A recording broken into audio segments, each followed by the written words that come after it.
Listening to My Life in Poetry podcast may lead to revolutionary thinking. All the ideas brought forward are dangerous and vulgar. Sharing the podcast to others is advised. Socrates continues. Suppose that someone should drag him by force up the rough ascent, the steep way up, and never stop until he could drag him out into the light of the sun.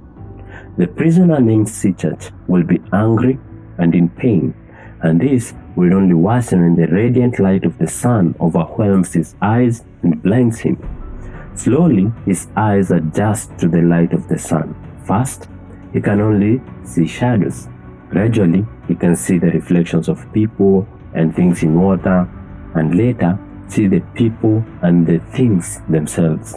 Eventually, he's able to look at the stars and the moon at night, until finally, he can look upon the sun itself.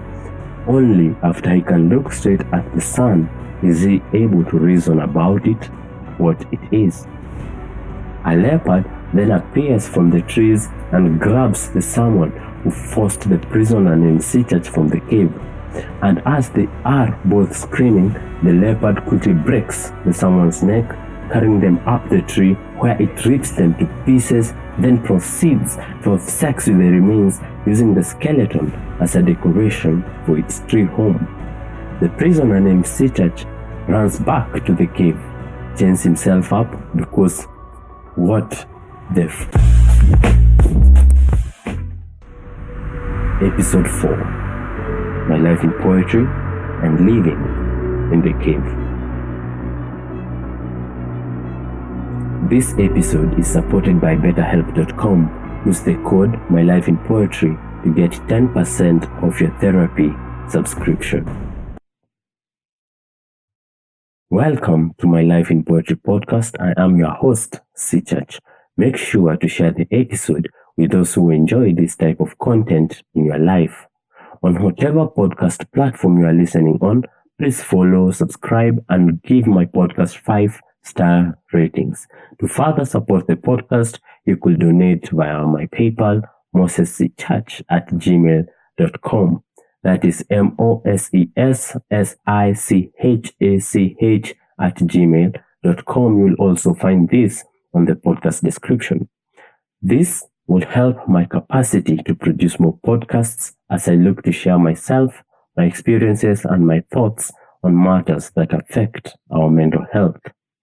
In this episode, we will look at one of the poems I found most challenging to write, though it looks really simple, The Cave, with the assistance from the work by Fred Cavaza, John Waweki, Kidology, ContraPoints, Philosophy Tube, Professor Hans Moeller, and Marshall McLuhan. We are going to get to the meaning of the poem, making new ideas such as value-based communities, media man, and technopolitics along the way.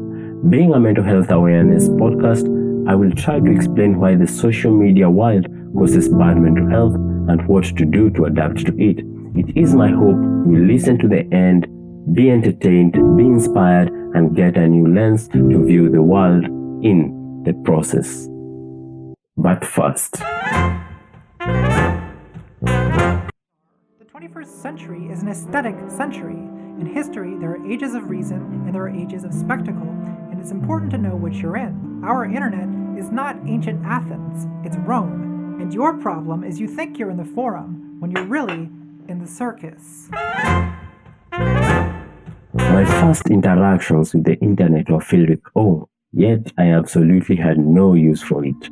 It was around 2005 when my mother got a phone which had access to the internet. It was a Nokia. I can't really remember the model. The screen was so tiny that names of websites could not fit. I will guess a name and add .com after, and that is how I basically browsed the internet. I have a feeling that was what browsing the internet was. No one had real use for it. Browsing the internet was just done for curiosity's sake. I always wondered what I would stumble upon, which in some ways was more exciting than actually knowing exactly what to expect. I started adding .com to the names of some cartoons I watched. It looked promising, but it was so slow and expensive that I will never successfully load a page. After, I will hear my mom cry, hizi game zako zinamaliza credit. Okay, translation. So these games of viewers are depleting my airtime. I'm not sure when, but at a certain point I had learned through the grapevine, and this is how we learn most useful things in the world, of warptrick.com. I swear the site had everything. It was as if they labeled the internet so that you could find things easily. It was like Google had done the searching bit for you and you just open what you actually want. It is true, I was mostly interested in mobile games, mostly the football ones and race ones. It was typical of the age and the time.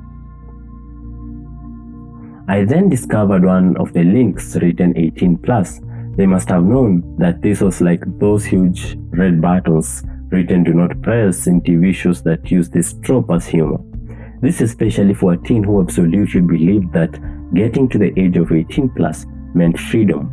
Freedom to exist, freedom to be an individual, freedom to fuck, to do what I wanted, without any knowledge of the literal costs of these freedoms. I guess I was just a hedonistic accident waiting to happen from back then. You should see me smile when I'm on vodka, walking barefoot in the city, not caring about the pending tetanus shot and a lifetime of ARVs after I step on a syringe and pull it out because I'm so wrong, baby. The rings ni mekatanika maji, baby. But I digress. After clicking 18+, we'll finally find use for the internet. I think Rule 34 was still a thing then, but my imagination was limited to just images of nude porn stars. I wonder if even they had a second warning to self-confirm that you are actually 18+, not that it will have made any difference. Because when you are a king wanting to pardon a thief, and you put the thief in a position where they need to say what you need to hear, then you will hear what you want to hear, and you will pardon the thief. I joined Form 1 in 2008, and again, through the always reliable grapevine, I heard of this site called Facebook. You will sign up and all your friends will be there, apparently. So we all joined, and as promised, all our friends were already there. That time, even emails did not have a demand for age. I know so since my email is nice and tidy. Sichach@gmail.com. No numbers, no extra letters after you stopped using the previous one because you finally hit 18 and the age thing was quickly turning to an inconvenience somehow. This seems like a great opportunity to request your donations to the podcast through PayPal at mosesichach@gmail.com. The donations, however small, will really assist in improving the podcast. Every of the firsts for my Facebook was massive cringe. Let us start with the username, Sharif Halif, which I'm so glad I changed to other cringe names that were non-Muslim in hindsight. Not that I have a problem with being Muslim, far from that. I'm saying in hindsight because of the terror attacks at Westgate Mall, Garissa University and Dusit 2, which led to massive Islamophobia in this country. Did you know that in Kenya, if you had certain names, let's say Adida, Ali, Muhammad, it becomes a hassle for you to get your identification card once you hit 18. This is done in the name of vigilance against terrorism. Yet, the vigilance is usually targeted towards Cushitic people. But that is a can of worms for another day. Back to my first Facebook name. Up to today, I'd rather share my Facebook username, Moses Sichach, than the link because somehow Facebook will never let me forget my first username. Asa, by the way, if you know a way to change this, please just DM me either through my email or on Twitter, which is at Sichach, that is SICHACH, or Facebook, Moses Sichach. I still have some use for my Facebook account, or I still strongly believe that I'll have a use for it. Okay, what was my point? Yes. Facebook cringe of firsts. I painstakingly scrolled to my firsts of Facebook posts, and Teenage Sichach was just on another level of cringe. Let me entertain you with some Schadenfreude. So, the first post, this was on 31st 2011, that 1st December 2011. So the post goes like this: the 2011 song of the year was Black Eyed Peas, Can't Get Enough. Full stop. best hip hop was John. Okay, I know this is an audio medium and you can't see the post here, but here was spelled with Y, E, and A, and was spelled with W, A, and Z. It's funny that I like the two songs 13 years later, and it's so strange. I was not able to categorize hip hop under music or under other songs. Okay, the second post was on 23rd December 2011. So it goes like this: life's so predictable. One day I'll wake up in hell or heaven. Again, audio medium. It may sound edgy teenager okay, but life is spelled as one word, L-A-I-F-S. One is spelled as W-A-N, and I will is spelled as A-I and then apostrophe L-L. I guess you get the point. I cannot take this anymore. Life in general, but also reading through these Facebook posts, just two of them, and I want to be involved in a kitchen accident that will have my eyes fried to blindness. Imagining this podcast episode will make me want to use kitchen knives as earbuds 10 years from now really makes me want to just stop this recording, toast some bread, and get to bed and listen to other people's podcasts. But so Facebook remained as the app for like another 2 years until the ever-reliable grapevine brought to us Instagram. An innocent way to share the mundane images in our lives, and well, I did not quite catch on to Instagram until late 2013. This is due to the fact that I was using a Symbian Nokia phone, which I bought instead of an Android phone about a year before. My decision making had always been dubious. I had no idea that Android was the future, though by then it was clear Symbian and Nokia were an old blind woman running in a corridor full of buckets. Moral is, there was no way to find out, for me at least. This meant I was also late to WhatsApp, but better late than never. Once I got a phone capable of Instagram, I first downloaded WhatsApp. The grapevine had it that all my friends are on WhatsApp, and sure enough, they really were on WhatsApp. It is amazing how these apps just work, isn't it? The person who must benefited with my WhatsApp most was my class rep at Jake, but yeah, this was my first university. This was mainly due to the fact everyone I knew was usually in the same room with me on weekdays, except on weekends, where some of my friends went home because people usually wrote in campus and some parents would rather you wrote at home where the stench can be detected. Okay, this is not a sad situation. They're having everyone I knew in the same room, not the road. I had always had my life localized up to this point, thanks to being technologically impaired. So that's how I got communication from my friends. My parents would have sworn I was Guido Van Rossum despite my run-of-the-mill computing skills. God bless their hearts. Their confidence in me led to an obnoxious level of self-confidence that ended up saving my ass a lot of times. Like this time, I was having sex in the bushes where snakes used to warm themselves on nearby rocks, and yours truly and my lover girl were caught red-handed by a guard. But this is a story for a future episode titled My Life in Poetry and Falling in Love. Stay tuned. For now, let us dwell on the grapevine, which then introduced me to Snapchat. And I had arrived nearly fika. I was there. My timing was immaculate. Everyone was as clueless as people not solving any riddles, and my goodness, I took advantage of Snapchat, or more accurately, I took advantage of my very attractive friend Juju, who was using my Snapchat, because by then my phone had a better camera. I think, to be honest, I'm not sure why though. But she used to take pics and post them on my Snap. Sometimes I was also included in this post, and I learned to Trojan horse my poetry. And at the height of this, I used to hit 1,000 of views and at least 20 screenshots. On hindsight, you don't understand. I could have had class. I could have been a contender. I could have been somebody instead of a bum, which is what I am. Let's face it. This was not to be. Time just did what time does. Responsibilities change, choices change, distractions improve, phones are stolen at the bus stage ukishuka matatu, and you find yourself 8 years later telling Snapchat you forgot your password because Instagram added stories, Facebook added stories, and even Twitter at some point had stories.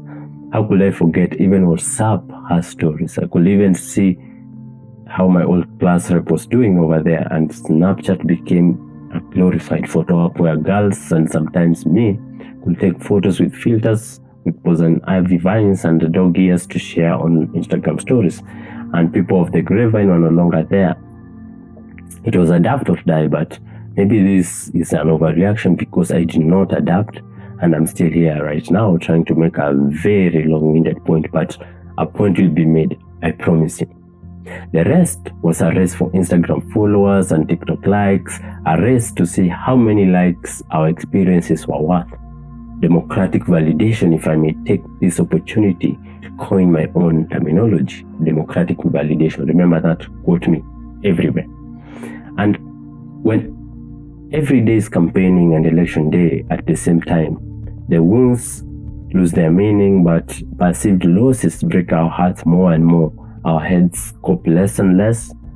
I am not in love with self-indulgent metaphors, but they carry morals like nothing else. This is the age of anxiety for the reason of the electric implosion that compels commitment and participation, quite regardless of any point of view. The partial and specialized character of the viewpoint, however noble, will not serve at all in the electric age. At the information level, the same upset has occurred with the substitution of the inclusive image for the mere viewpoint. If the 19th, the aspiration of our time for wholeness, empathy and depth of awareness is a natural adjunct of electric technology.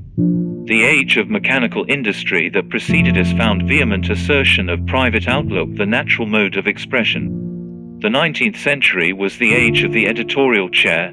Ours is the century of the psychiatrist's couch. As extension of man, the chair is a specialist ablation of the posterior, a sort of ablative absolute of backside, whereas the couch extends the integral being. The psychiatrist employs the couch, since it removes the temptation to express private points of view and obviates the need to rationalize events. M.C. Luhan.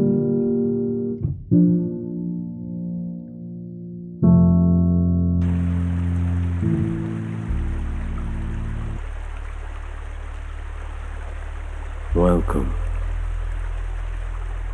to my cave. Still self-contained, it will have you entertained.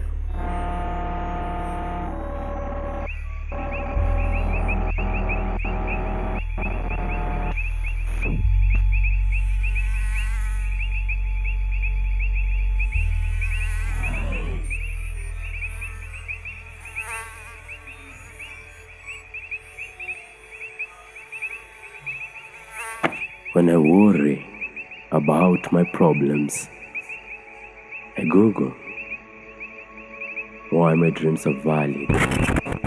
I Google my dream home. I Google my dream dog and my full parking lot. I Google my dream wife with her friends. They are a package. I Google all this. I want to be Kanye. I Google why he had to be anti-Semitic. I Google why he is sick and why no one is helping him, but I still want to be Kanye, black genius and everything. I Google how to achieve this and maybe visit Dubai. I Google a good quote on hard work and getting money. Welcome to my cave. I can make my own reality.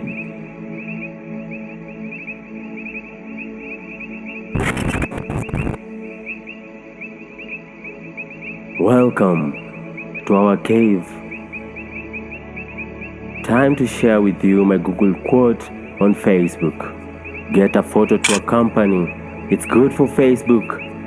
Approval by strangers, they do like on Facebook. Motivate my friends and be accomplished on Facebook. Talk of issues affecting the poor on Facebook. Women and the gays need my help on Facebook. Women still buying sanitary towels through Facebook. The gays could lose their lives on Facebook, and who we sleep with shouldn't matter on Facebook. The government should do better on equity, IRL, not Facebook. It's good to seem cultured and open on Facebook. Political correctness is frowned upon on Facebook. So maybe poverty is a choice on Facebook. The women and the gays should not talk on Facebook. Poverty is laziness on Facebook. To be a woman is to submit, and gayness is an infection to get rid on Facebook. It is also good to seem a man of God, value and tradition on Facebook. I am traditionally open on Facebook. The image is the truth on Facebook, to fit in with all my stranger friends on Facebook. Enough with the signaling on Facebook. I see my old classmate post on Facebook. Post was shared from Insta. Welcome to the cave. The politics make their own rules.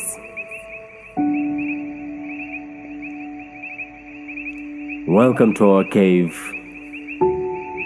On Insta, my classmate was in Dubai.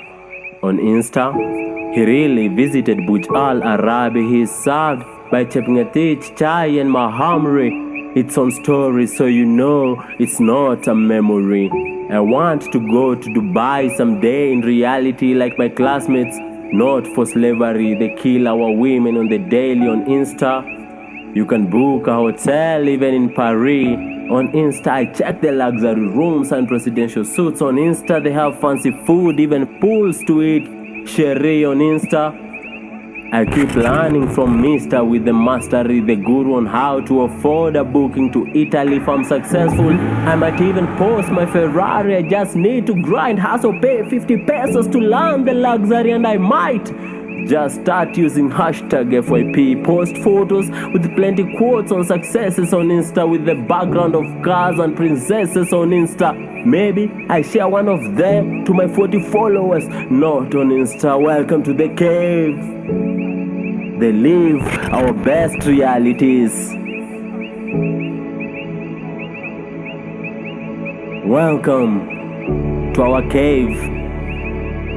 What's something trending I will forget soon? On Twitter, everything trending is usually more important than Twitter, like the government poisoning people IRL. Not Twitter, not my government, though they do everything right. On Twitter, hashtag homicidal states makes the people on Twitter talk angry and pick sides. To matter on Twitter, they tell the government to get their shit together on Twitter. It usually does, but does nothing IRL. Not Twitter. I usually chip in on trending things on Twitter and cancel people who think different. On Twitter, it is a great chance to gain followers and fame. Through Twitter, you must insist your beliefs are facts on Twitter, but I am atheist, apolitical, opinionated. My faith is very low for Twitter, therefore I haven't had much success on Twitter. It must be because I'm not a woman on Twitter. It is a little easier for women here on Twitter. You don't even need to be beautiful. It's not Insta, it's Twitter. A little courage, a little ratchetness, a little ass, hashtag Tears Tuesday. It's Twitter. Just post I'm wet and I need a man to trend on Twitter. People are horny, honest, sad, and lonely on Twitter. Maybe I should change my name to Brenda on Twitter. Then tweet hashtag patriarchy is daddy on Twitter. Men and women hate each other very, very much on Twitter. I almost forgot to paste my copied post from Insta, or I just leave it. Maybe it's too positive for Twitter. Welcome to the cave. Kindness is not for strangers.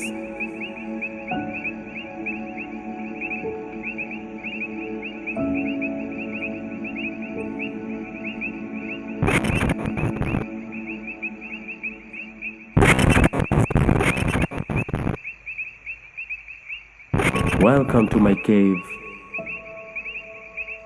I am a little horny from the tweets from Twitter. I feel like seeing nude people for no reason on Pornhub. Small white teen takes big black on all our holes on Pornhub. I just rub one out before the video is done on Pornhub. I really should not be doing this. I once read an ad on why it's bad on Tinder. Maybe I should try to get some love from Tinder. Man, you should really see my photo from Tinder. I look adventurous, attractive, and fun. On Tinder, I'm also really smart. I have glasses on Tinder. I heard reason is a great aesthetic for men on Tinder. But if you are a woman, just be dumb and pretty, or be pretty dumb on Tinder. I wish matters were a little direct on Tinder. D-R-Y. It has been a dry spell since Tinder. Welcome to the cave. Love is now on sale. Welcome to the cave. Time to go TikTok. It's still 09:40 hours. The day needs to be filled with TikTok. They want to bamba. Beautiful people dancing on TikTok. Oh my goodness. Why do you do that for TikTok? It's actually really funny. I love TikTok. All these chefs cooking exotic foods on TikTok. The algo is my servant. God gets me every time on TikTok. I don't even remember to think on TikTok. The clocks on TikTok. Maybe I should try a lip sync for TikTok. I do not know many songs from TikTok. My video looks all weird now for TikTok. Maybe I need a better phone for TikTok. Then maybe I will even go viral on TikTok. Beep, battery low for TikTok, man. It's already 21:00 hours IRL, not TikTok. Welcome to the cave. All life is in snippets, moments, and posts. Does not compute.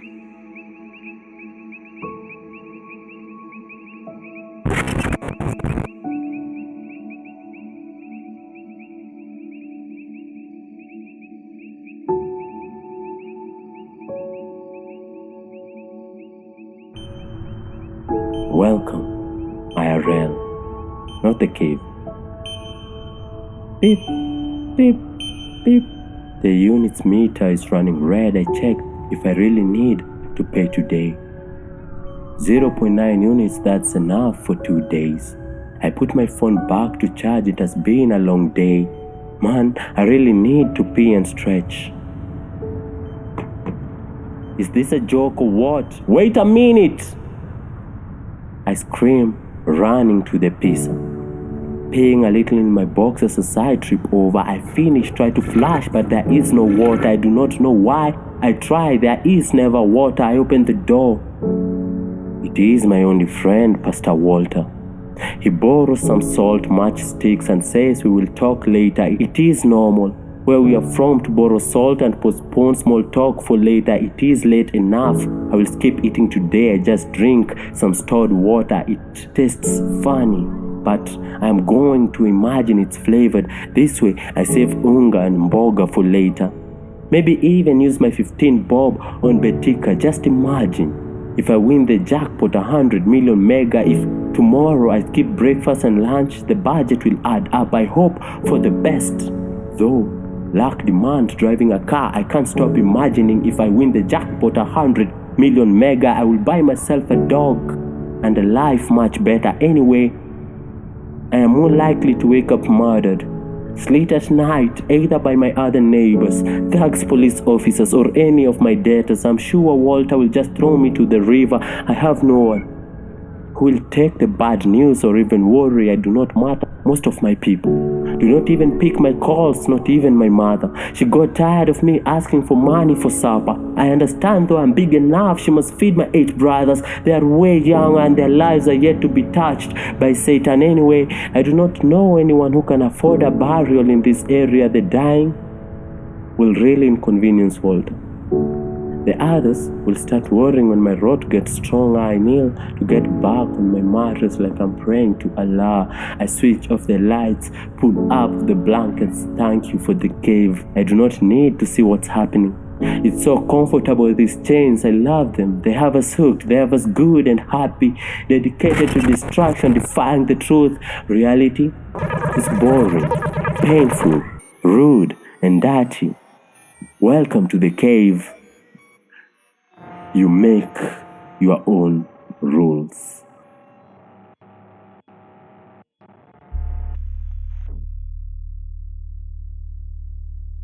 Welcome to my cave. It is self-contained. It will have you entertained. The electric age is changing you. It is changing your family.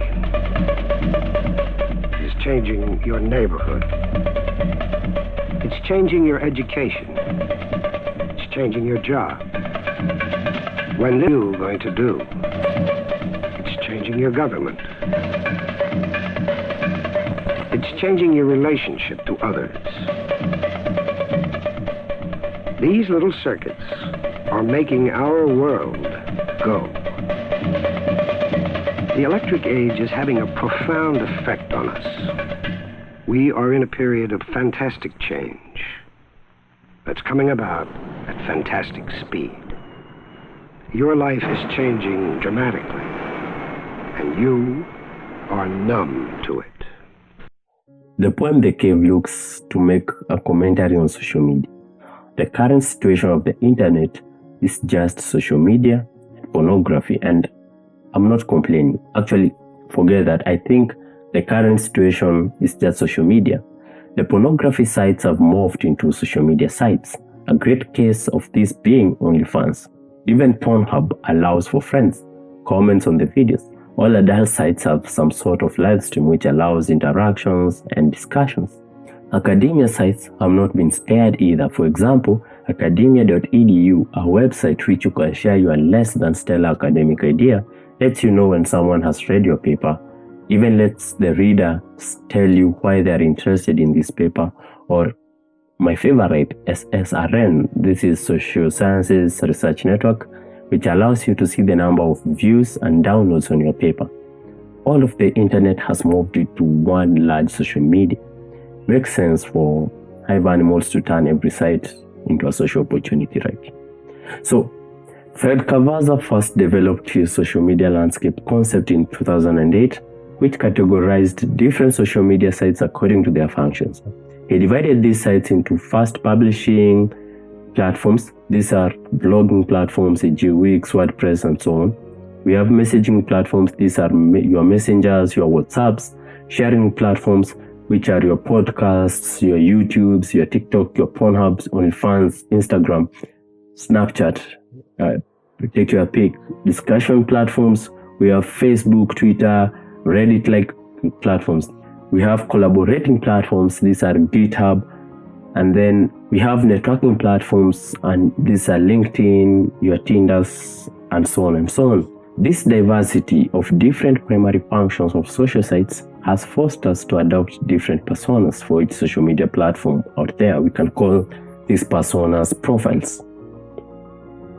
Social media has become a core track of our different profiles. Most times, the fragmentation of our identities is forced by the site itself through the site's algorithm, or in better words, through what the site deems as salient content that will hold people's attention. That is, it's usually measured in hours per day used or watch time. Yeah? The site chooses to show this type of content to more people, or what people in the digital space will refer to as the number of impressions.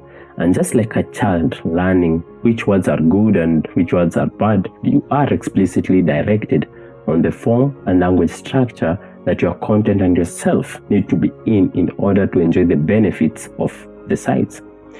We could say the algorithm guides us to find the Nash equilibrium of acceptable content and language on the given site. One 20th century person who was worth all the hype, Marshall McLuhan, in his prophetic book Understanding Media, talks of the now famous phrase, the medium is the massage. Well, the title, The Medium is the Massage, is a teaser, a way of getting attention. There's a wonderful sign hanging on a Toronto junkyard which reads, "Help beautify junkyards. Throw something lovely away today." And this is a very effective way of getting people to notice a lot of things.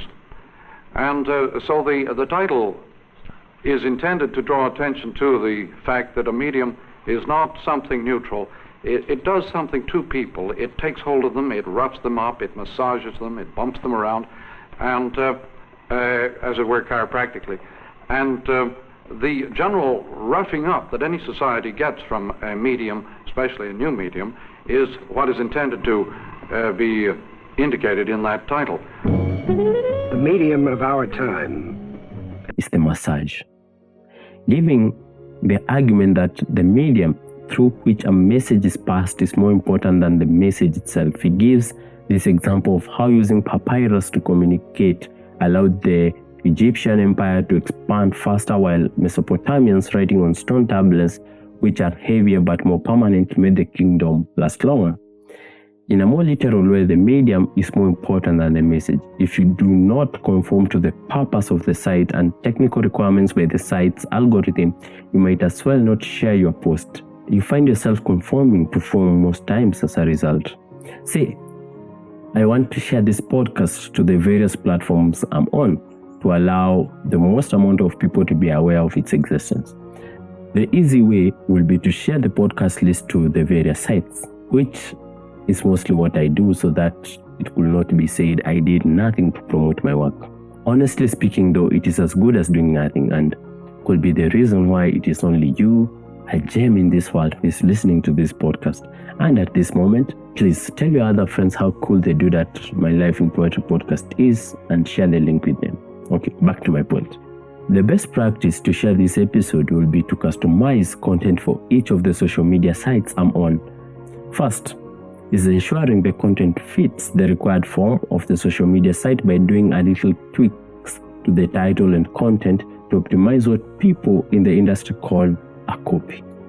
Follow this with ensuring it fits the restrictions of the social media in terms of the number of characters, display dimensions, colors, sound, number of puppies required to be sacrificed, and as Slavoj Žižek says, and so on and so on. Second, understand the ever-changing privacy and copyright rules of these sites. Let me just take you through what a successful rollout to me will look like. After sharing the audio to my website hosting platform, I need to probably start with YouTube. First, I will get a few relatable stock images and videos from unsplash.com. These images will be used to make a montage that vaguely relates to the content.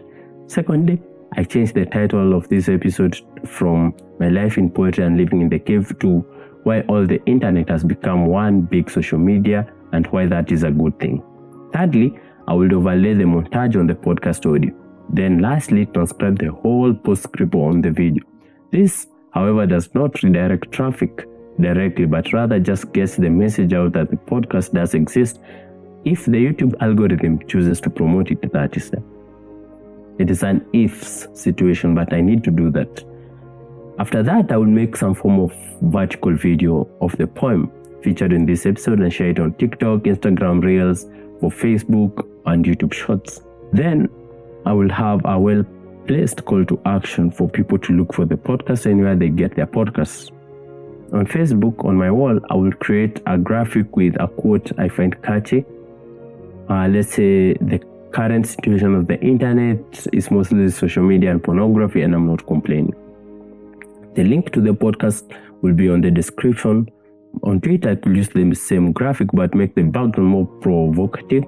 Then find a way to use 280 characters to make it as interesting as possible, and also leave a few characters for the podcast link. If I needed to also leverage Pornhub, I will probably change the title to African Man with Huge Black Cock Jacks Off while listening to the 4th episode of My Life in Poetry podcast. This has to happen even for LinkedIn, which, for the record, I have to admit, is the most boring site. First, there are no memes on LinkedIn, just pictures with words that have moral to the story. Second, nothing original, since LinkedIn has originated from LinkedIn, not even a slight culture shift. Though to be fair, it makes sense for a social site built on the promise of getting people employed that no one so left field of the Overton window looks like a great employee. Every post is a portfolio addition for those hoping to nick an employment opportunity or funding opportunity.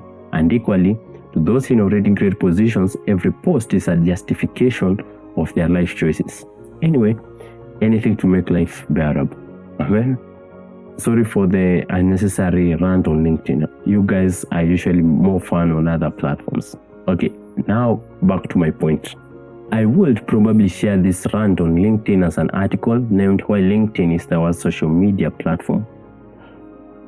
Moral to the story is that customizing the message to fit every social media becomes really tedious for a one-man show, yet that is what is required. I hope the detailed example given is a good way to give perspective and some appreciation of the amount of work required for promotion. This is after already taking a minimum of a week just to get the audio ready, not accounting for the writing. Though it sounds like complaining, I'm not. I really enjoy making these episodes. They do keep me alive. Each podcast made is suicide averted. This seems like a great point to share a word from the sponsor, BetterHelp. BetterHelp matches you to a remote therapist who is tailored to you by taking into consideration your individual preferences and needs.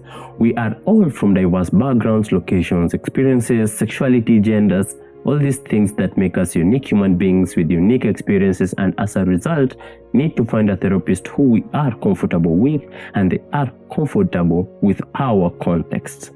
Go to www.betterhelp.com/mylifeinpoetry to get 10% off your subscription. You could also use my promotion code MyLifeInPoetry. If you wish to support this podcast in a different way, you are welcome to share your donations via PayPal. My account email is mosessichach@gmail.com. Of course, no pressure to do so. You being here filled my heart with joy. Back to the episode.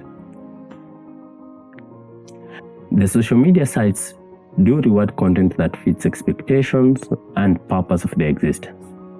In case you choose to use the sites differently, then your posts will get very few to no interactions, or as it happens these days, thanks to machine learning, your post is shown to very few users as it is less likely to keep the users on the site more. The social media sites become the medium, which is the message, just to summarize the earlier point. To clarify how the medium massaging us has led to mass psychosis and why accepting the new world could heal us, we could start with an example of Instagram, which has affected fashion for younger millennials and older Zoomers, as they are looksmaxing to look like their filtered photos online in terms of style and aesthetics. Missing in a very precarious modern context. Not only the vast majority, but all modern women will never meet that fantasy or that reality. And this is especially the case when we look at the generalizations and the lookism which subsume these communities online. These generalizations not only create unrealistic expectations for men and for women, but they also try to quantify unquantifiable things such as love, sex, making love, and of course what this entire video and situation is all about: physical and emotional or just personal attractiveness. And I don't think that these unrealistic expectations are a men's thing or men's issue or a woman's thing and issue. It is a human issue. Always expected to be photo ready, the colors are bright or purely monochromatic. The aesthetic is reality, the simulacrum is true, or as ContraPoint so eloquently puts it in her video, the aesthetic. The point I'm trying to make is that the world we live in is not a philosophical world. Think about Instagram. It's all about transforming your life into an enviable spectacle. If you cry yourself to sleep every night, who cares? No one sees that. They only see the show you're putting on. This is the same for Facebook, looksmaxing, and filtered political ideas. The question is, what is on your mind? And the initial design was for only close people. Then there's Twitter and totally decontextualizing everyone because of the character limits. And then we have YouTube with everyone having content to share. We have been adapted through a Pavlovian training with the dopamine hits from likes. A disclaimer: dopamine is great, otherwise we would have zero motivation for doing anything. It just has bad branding as cheap pleasure from boomers and Gen Xers. Back Through this process, we become our profiles through the need to commit to an identity and opinion which has been socially accepted in our value-based community. Okay, I'm inventing this term value-based community to mean a group of people who come together because of similar value judgments. Those who have mastered profilicity become influencers. And rarely does the influence cross across different social media. A profile that seems authentic on Instagram seems like clout chasing on Twitter. I would understand there is more to us than the totality of our profiles. The sum of these online profiles does not fully appreciate who we think we are. However, they dictate how most people who know us are willing to experience us. They limit our Overton window, how we interact with authority, and who exactly is the authority in our lives. They explain what our expectations on love are, money, employment, and so on and so on and so on. The curated profiles in turn curate us. PhilosophyTube says, we've learned something interesting here, which is that we don't just experience the world as a stream of inputs, we experience it as having functions and values and stories, if you like. The philosopher Edmund Husserl put it like this: this world is not there for me as a mere world of facts and affairs, but with the same immediacy as a world of values, a world of goods, a practical world. Without further effort on my part, I find the things before me furnished not only with the qualities that benefit their positive nature, but with value characters, such as beautiful or ugly, agreeable or disagreeable, pleasant or unpleasant, and so forth. Things in their immediacy stand there as objects to be used. The table with its books, the glass to drink from, the vase, the piano, and so forth. The same considerations apply, of course, just as well to the men and beasts in my surroundings as to mere things. They are my friends or my foes, my servants or superiors, strangers, relatives, and so forth. Martin Heidegger was a student of Husserl's, and he wrote about the ways that we experience the world when we use a piece of technology. His most famous example was a hammer. He says when you use one, you don't even think about the hammer. You focus on the nail. The hammer almost disappears in your experience, and you just focus on the task that needs to be performed. Another example might be a keyboard. Once you get proficient at typing, you almost stop experiencing the keyboard. Instead, your primary experience is just of the words that you're typing on the screen. It's only when it breaks or it doesn't do what we want it to do that it really becomes visible as a piece of technology. The rest of the time, it's just the medium through which we experience the world. Heidegger talks about technology withdrawing from our attention. Others say that technology becomes transparent. We don't experience it, we experience the world through it. Whenever a technology becomes transparent enough to get incorporated into our senses of self and our experience of the world, a new compound entity is formed on, or what John Vervaeke will call a psychotechnology. More on that in another episode. To use Abigail Thorne to assist with understanding our journey so far, a person who is becoming their profile becomes a new entity. We can call that entity the media man. The media man is not only someone's son, sister, father, grandmother who lives in a certain country, city, location. The new person is also their usernames across the platforms. The profiles become more static the more we use them, and our opinions are seen as more permanent because they have been written down and can be referred to at any time. We can see this in cancel culture, examples where people are cancelled for views they held up to 10 years ago. Profiles make us less willing to shift our stances even in the real world. This happens even when we are confronted with convincing arguments against our profile's positions. We have to carry our performances from the virtual world into our true world, since changing the stance calls into question our very being, our identity. Existence becomes a performance for us. That is the media man. If you are always dressed in suits on your Instagram, you are likely to always dress in suits when going to any public events. If you are the party girl, This aesthetic carries all through your life, and behaving any different from what the world expects from you may lead to people calling you fake. The media man cannot fail their profilicity. The psychosis sets in because of the gap between our total profiles and our total reality, causing a dissonance that we are unable to easily bridge. The dissonance occurs when the virtual world does not offer the needs we require to satisfy in the real world, and vice versa. Emotional needs, love, and respect are easily satisfied in the profiles. The media man makes a choice to elevate the virtual world as the self is more realized virtually. More and more, the real world becomes the technology that allows for the lower needs in Maslow's hierarchy, needs such as physical safety, nutrition, sleep, education, health. The media man affected by the dissonance where social media technology as the lens through which they experience the world. So they can no longer see social media. It's the lens that you see the world through. The media man uses the real world to facilitate their profilicity. They become completely detached from what basic people recognize as reality. They know who stopped dating who online. They have opinions about social lives of people living continents away, and not like casual opinions. No, they go deep. Not like Kanye West is insane but makes great music. No. More in line of a 5-hour conversation of how and when Kanye West's marriage to Kim went wrong. They are members of communities revolving around their interests. Their daily lives become virtual.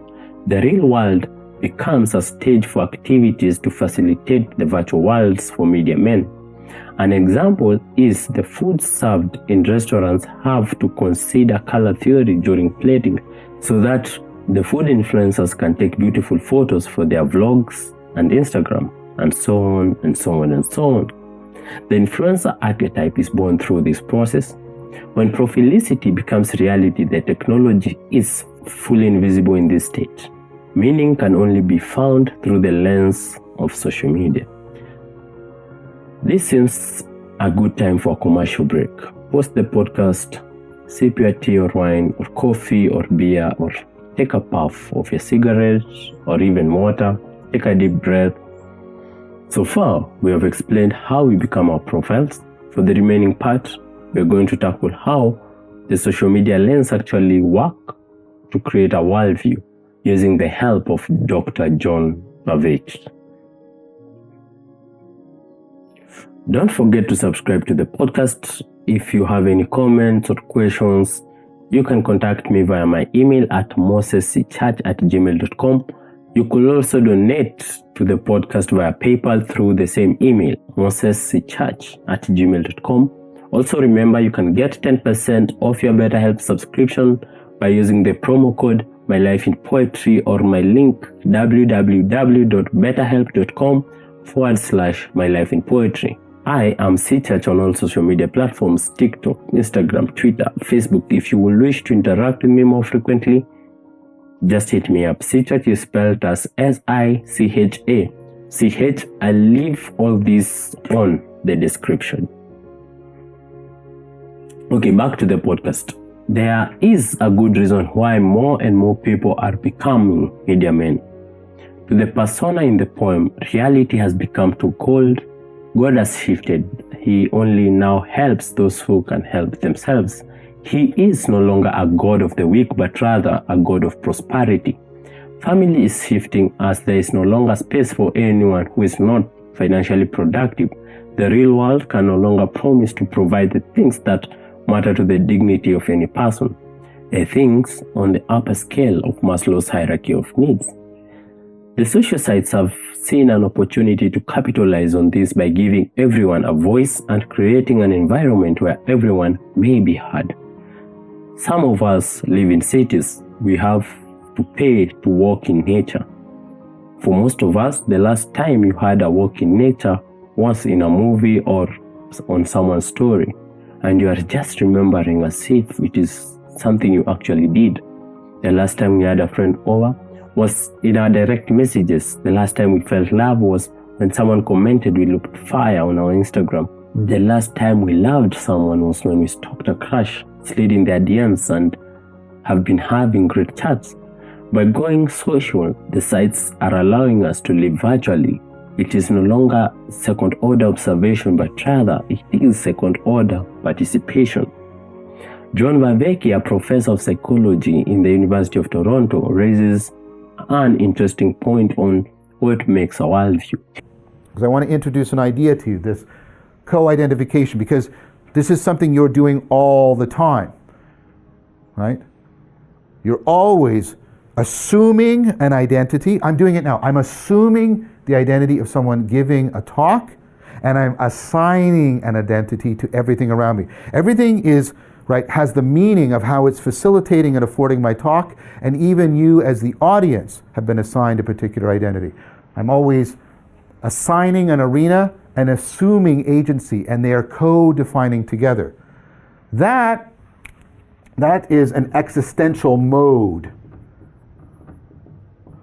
to use a term. This process by which you are co-identifying agency and arena so that they fit together and make sense of each other, and you get a coherent and functioning worldview. That's your existential mode.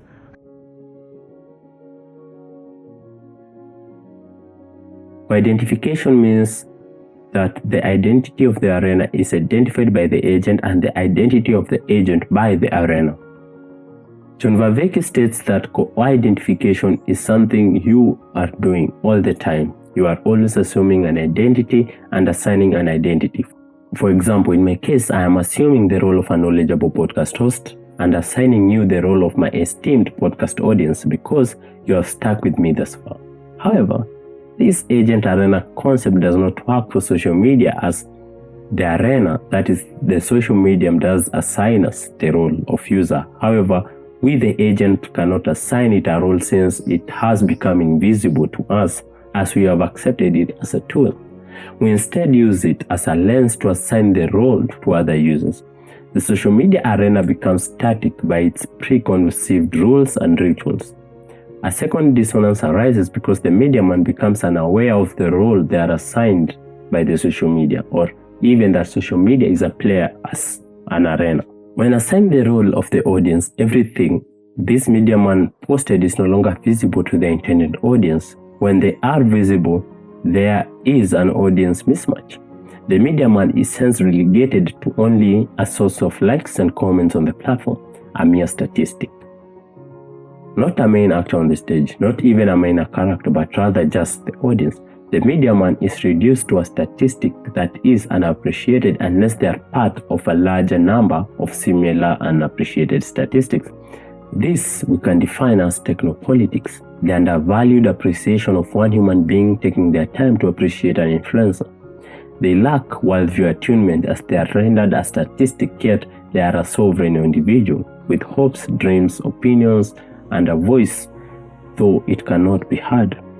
Since the technology relegates the real world as a stage to actually exist in the virtual world, as mentioned earlier, the real world lacks people who the mediaman will enjoy conversations with.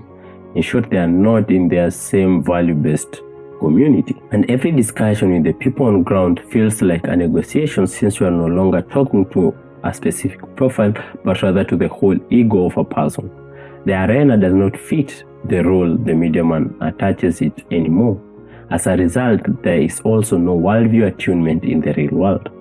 The mediaman is forced to now accept the role of being a statistic assigned by the social media. They become the persona on this episode's poem, The Cave. Otherwise, they would have become less than a statistic. They would have become no one. They will be invisible. For those who become influencers, they burn out trying to sustain their voice lest it is taken away. This way, the whole world becomes sick. This is how social media makes us sick. This, however, does not fit in with what being human is or has been. We like to belong, to be heard. We like to contribute significantly to matters we are interested in, to ask questions on matters we like in. This arising absurdity becomes the source of the poor mental health statistics since the rise of social media. The internet has become the collective consciousness of the world. As we keep sharing our various profiles on various social media, one can predict the general direction of the socio-political situations and even financial markets by getting the general mood, I believe. With time, we will perhaps get better at augmenting our realities and achieving a universal worldview attunement. As for the media man now, it is impossible to accept that the internet does exist as an arena which can assign you a role. Your social capital significantly reduces when you are offline. Remembering that every view and every like is a personal experience in the world can help in reducing the dissonance. Most people are not influencers online. It is just that the social sites show you content from influencers only, making you feel insignificant and lost. You are not insignificant. You are a human being whose action or inaction can change the course of history. I am sorry at times life is shit and continues to be shit, and we are lonely even when we live in a city or next to our families. From the deepest point of my being, I appreciate you and I see you. Thank you very much for acknowledging my existence. Thank you for listening and be kind. If you managed to find me in my little corner of the internet, I'm really glad you are here listening. I'm trying to be part of a community that can freely have conversations about mental health and later have an actual impact on the handling of different mental health cases by being a resource for inspiration and knowledge. To aid this, I'm requesting you to share the episode widely with people who like the content on this podcast. I'm completely open to answering any of your questions, either from the episode or even those which are out of context. Just tweet me at Sichach. I will always answer. If anyone wants to share their story or just talk or even just offer encouragement, I'm open to this. If you like to just listen to the poem solo, you could check my YouTube channel by searching My Life in Poetry Podcast. You could also support the podcast by donating any amount through PayPal at mosessichach@gmail.com. Again, mosessichach@gmail.com. There will be a double S appearing on the email, so it's okay. The donations will go to increasing the number of episodes per month and improving the quality of the podcast by getting some equipment and necessary subscriptions. Thank you so much for listening. I hope you'll be here for the next episode. And again, be kind. See you next time.